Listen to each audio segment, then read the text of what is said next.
வணக்கம் மக்களே, welcome to our YouTube channel. படத்துக்கு போகலாமா? இன்னைக்கு நம்ம திரை விமர்சன வீடியோவில் பார்க்க போகிற படம் ரீசெண்டாக தேட்டர்ஸில் வெளியாக இருக்கிற குடும்பஸ்தன். வாங்க இந்த படத்தோட கதையை பற்றி பார்ப்போம். படத்தோட கதை எடுத்துக்கிட்டிங்கன்னா, படத்தோட கதாநாயகனான நம்ம மணிகண்டன் ஸ்டார்டிங்லேயே லவ் மேரேஜ் பண்ணிக்கிறாரு வீட்டுக்கு அகெயின்ஸ்டாக. ஸோ அவங்க வீட்டு யாருக்குமே பிடிக்கல. எல்லாருமே நீங்களாம் நல்லாவே இருக்க மாட்டாடா, நீங்களாம் நாசமாக போயிடுவ, நீங்களாம் எப்படி வாழ்கிறேன்னு பார்ப்போண்டா அப்படின்னு சொன்னாலுமே ஒரு வருஷம் கழித்து மணிகண்டனோட வீட்டில் அவங்க லவ் அக்செப்ட் பண்ணி வீட்டுக்கு வந்துடுறாங்க. அதுக்கப்புறம் அவரோட குடும்ப வாழ்க்கை ஆரம்பிக்குது. குடும்ப பொறுப்புகள் கூடுது. அவர் ஒர்க்கில் பர்ஃபெக்டாக வேலை செஞ்சாலுமே அவருக்கு கிடைக்கிற சேலரி வீட்டு செலவுக்கே கரெக்டாக இருக்குது. ஒரு கட்டத்தில் இவரோட வேலை இவருக்கு போகுது. ஸோ அதுக்கப்புறம் வேலைக்கு என்ன பண்ணலான்னு யோசிச்சுட்டு இருக்கும் போதே வீட்டில் பொறுப்புகள் ஜாஸ்தி ஆயிடுச்சு இல்லையா?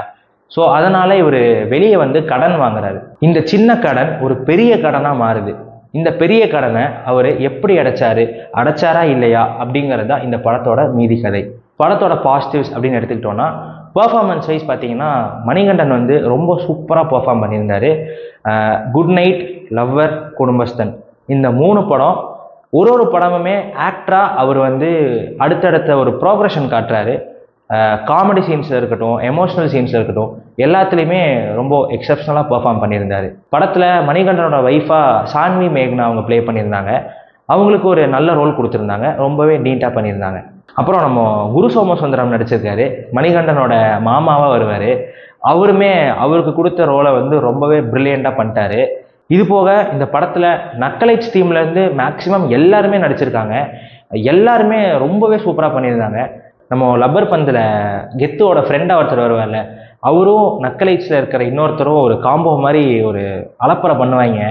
அதெல்லாம் வந்து தேட்டரில் ரொம்பவே சூப்பராக ஒர்க் ஆச்சு. அப்புறம் நம்ம டேரக்டர் பாலாஜி சக்திவேல் ஒரு சின்ன ரோல் தான் பண்ணியிருக்காரு.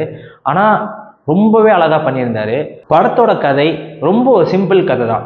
ஆனால் இவங்க ஸ்க்ரீன் பிளே பேக்கேஜ் பண்ண விதம் வந்து பார்த்தீங்கன்னா ஒரு காமிக்கலாக ஒரு ரிலேட்டபிளாக இருந்துச்சுன்னே சொல்லி ஆகணும். காமெடி சீன்ஸில் இவங்க ரொம்பவே சூப்பராக ஒர்க் அவுட் பண்ணியிருந்தாங்க. என்னை கேட்டால் ரீசெண்ட் டைம்ஸில் one of the best written comedy சீக்வன்சஸ்னால் இந்த படம். அதில் வந்து எந்த ஒரு டவுட்டுமே கிடையாது. இன்னொரு முக்கியமான விஷயம், என்ன தான் இந்த படத்தோட காமெடி சீக்வன்சஸை இவங்க பேப்பர் வைஸ் நல்லா எழுதியிருந்தாலுமே இந்த காமெடி சீன்ஸை வந்து பூஸ்ட் பண்ணுறது பார்த்தீங்கன்னா நம்ம கோயம்புத்தூர் ஸ்லாங் தான். நார்மல் ஸ்லாங்கில் பேசியிருந்தா கூட இவ்வளோ ஒரு காமெடி வந்து ஒர்க் அவுட் ஆகிருக்குமா அப்படின்னு கேட்டிங்கன்னா எனக்கு தெரில. ஆனால் அந்த கோயம்புத்தூர் ஸ்லாங்கில் வந்து பேசும்போது ரொம்பவே ஃபன்னாக சட்டையராக இருக்குது. என்ஜாய் பண்ணுவீங்க. நான் கண்டிப்பாக சொல்கிறேன், நீங்கள் எல்லாருமே என்ஜாய் பண்ணுவீங்க. ப்ரீ இன்டர்வலில் வந்து மணிகண்டன் வந்து அவங்க மாமா குரு சோமசுந்தரத்தை வந்து ஆஃபீஸுக்கு கூப்பிட்டு போவார். இவருக்கு அப்போ வந்து வேலை போயிடும்ல, அப்போ வந்து ஒரு காமெடி சீன் ஒன்று நடக்கும். அந்த சீக்வன்ஸ் வந்து ரைட்டிங் வைஸில் ரொம்பவே சூப்பராக பண்ணியிருந்தாங்க. அது ஸ்க்ரீன்லேயுமே அழகாக கொண்டு வந்திருந்தாங்க. அதுக்கப்புறம் இன்டர்வல் சீன் வந்து தேட்டர் பிளாஸ்ட் ஆயிடுச்சு. மணிகண்டன் வந்து ரொம்ப ஒரு மாதிரி மாசாக நினச்சிட்டு இருப்பார். டே இப்போ நான் செய்கிறேன்டா அப்படின்னு சொல்லிட்டு ஒன்று பண்ணுவார். ஆனால் அதுக்கப்புறம் நடக்கும். அந்த இன்டர்வல் பாயிண்ட் இருக்குல்ல, அந்த இன்டர்வல் பாயிண்டில் மணிகண்டனோட ஃப்ரெண்டு வந்து ஒரு டைலாக் சொல்லுவார். அந்த டைலாக் சொன்னோன்னே தேட்டரே பிளாஸ்ட் ஆயிடுச்சு. அட பாவி, பாவண்டா நீ, அந்த மாதிரி ஆயிடுச்சு. இது போக எமோஷ்னல் சீன்ஸுமே இவங்க வந்து லேஸாக டச் பண்ணாலுமே ரொம்பவே இம்பேக்ட்ஃபுல்லாக இருந்துச்சு. குறிப்பாக மிடில் கிளாஸ் ஃபேமிலி மேனாக நீங்கள் இருந்தீங்கன்னா நடக்கிற ஒரு சீனும் உங்களுக்கு ரொம்ப ரிலேட்டபிளாக இருக்கும். உங்களுக்கு ஒரு லேர்னிங் மாதிரி இருக்கும். கடன் வாங்குறது அவசரத்துக்கு வாங்குறோம், ஆனால் இந்த கடன் நீங்கள் வாங்கினீங்கன்னா என்னென்ன விளைவுகளை நீங்கள் சந்திக்க நேரும் அப்படின்னு சொல்லிட்டு இந்த படத்தில் ரொம்ப ரிலேட்டபிளாக காட்டியிருந்தாங்க. ஃபர்ஸ்ட் ஆஃப் எடுத்துக்கிட்டிங்கன்னா full and full comedy, full and full entertainment, full and full fun. நீங்கள் வந்து கண்டிப்பாக ஒரு சீனும் என்ஜாய் பண்ணுவீங்க. நான் சொன்ன அந்த pre interval scene the scenes to watch out. அப்போ இந்த படம் வந்து ஒரு வேறு லெவல் படமா அப்படின்னு கேட்டிங்கன்னா ஒரு நல்ல படம். என்ன பிரச்சனைன்னு கிடையாது. செகண்ட் ஹாஃபில் வந்து ஃபஸ்ட்டு ஒரு 40-45 மினிட்ஸ் வந்து அப்படியே பேஸ் கம்மியாயிருது. அவரோட கடன் பிரச்சனைகளில் வந்து இவங்க டீப்பாக சொல்லியிருக்காங்க. காமெடியெலாம் ஒர்க் அவுட் ஆகுது. பட் இருந்தாலுமே ஃபர்ஸ்ட் ஹாஃபை கம்பேர் பண்ண லெவலுக்கு செகண்ட் ஹாஃபோட ஃபஸ்ட்டு ஒரு 40 மினிட்ஸ் பார்த்தீங்கன்னா கொஞ்சம் லேக் அடிக்க தான் செய்யுது. இது போக ஃபர்ஸ்ட் ஹாஃபில் குரு சோமசுந்தரமோட கேரக்டரை வந்து நல்லா எஸ்டாப்ளிஷ் பண்ணிட்டாங்க.